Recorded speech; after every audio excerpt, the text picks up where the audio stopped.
These are 10 times people messed with Meghan Markle in public. At number 10, there's this cheeky and disrespectful guest speaker on MSNBC. Journalist Victoria Mather was invited to be interviewed from NBC's London bureau for a morning interview about the British royal family. More specifically, the conversation was about the Duchess of Sussex and Prince Harry's return to the UK after their decision to step back from royal duties. Suddenly, Victoria Mather said this: "I think what has really upset the British public is that Meghan Markle, who many people consider as only, 5 clicks up from trailer trash, has actually tried to disrespect the Queen." This comment about Meghan Markle's status as close to trailer trash has been met with staunch criticism about the lack of professionalism used when delivering such a comment as a journalist. At number 9, there's Piers Morgan. Piers has said many things about Meghan Markle. None of them are quite pleasant, and all of them are quite public. In one incident, Meghan Markle discussed her darkest times when she had thoughts about taking her own life. Piers Morgan responded to these comments by saying he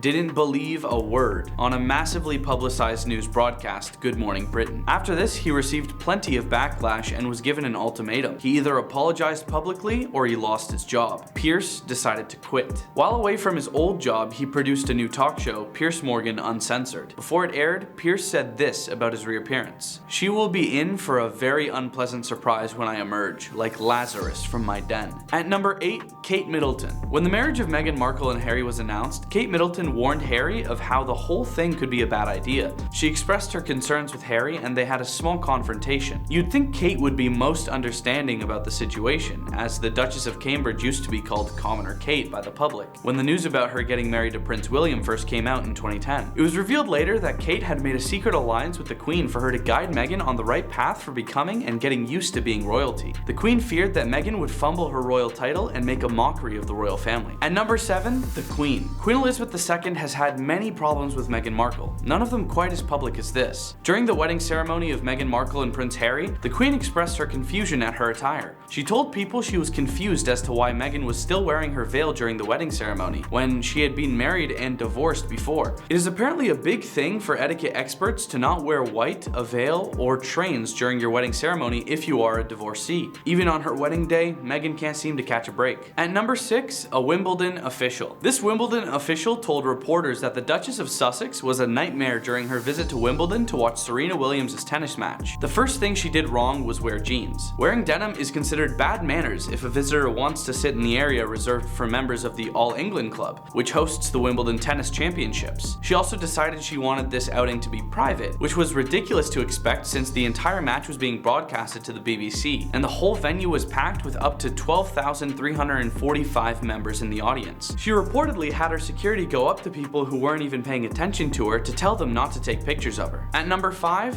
Tom Bower. While live on GB News reviewing footage of the funeral of Her Majesty Queen Elizabeth II, Tom Bower explains a situation that occurred between Harry and some other members of the royal family, in which Harry didn't originally want to wear his ceremonial military uniform to the funeral. Someone on Harry's side had apparently told all this to a journalist. Tom Bower then goes on to say that the tears shed by the Duchess of Sussex were for herself and not for the late Queen. At number 4, Natalie Barr. Natalie Barr is a TV host for Sunrise, a talk show about various British trends and topics. While live on air, Natalie Barr calls Meghan Markle a tosser, which is an extremely disrespectful insult in British slang. She has done this in response to Meghan releasing another interview about the royal family and how they treated her while she was still committed to her duties as the Duchess of Sussex. In the interview, Meghan claimed that just by existing, she and Prince Harry were upsetting the dynamic of the royals. At number 3, Nelson Mandela's grandson. Meghan Markle claims that during a 2019 premiere of The Lion King, a South African cast member pulled her aside and told her, "I just need you to know. When you married into this family, we rejoiced in the streets the same we did when Mandela was released from prison." This comment from Meghan received major backlash, even getting a comment from one of Nelson Mandela's grandsons. He said this in a statement to Daily Mail: "Madiba's celebration was based on overcoming 350 years of colonialism and 60 years of a brutal apartheid regime in South Africa. It cannot be equated as the same." At number 2, Bethany Frankel. On her podcast, Be With Bethany Frankel, she exclaims that the Duchess acts like a housewife in her interview with The Cut. Frankel says Meghan should stay out of the business of her husband's family, as she stepped down from her duties. She states, "If you leave the royal family, leave the royal family. It's behind you." Many people agree with Bethany and think Meghan should stop talking about the royal family, as she has removed herself and her husband from the family to live in the US anyways. At number 1, the United United Kingdom. Meghan Markle is the least liked royal of the modern British royal family of all time. The general public often talk badly about Meghan to each other. People have often called her narcissistic, rude,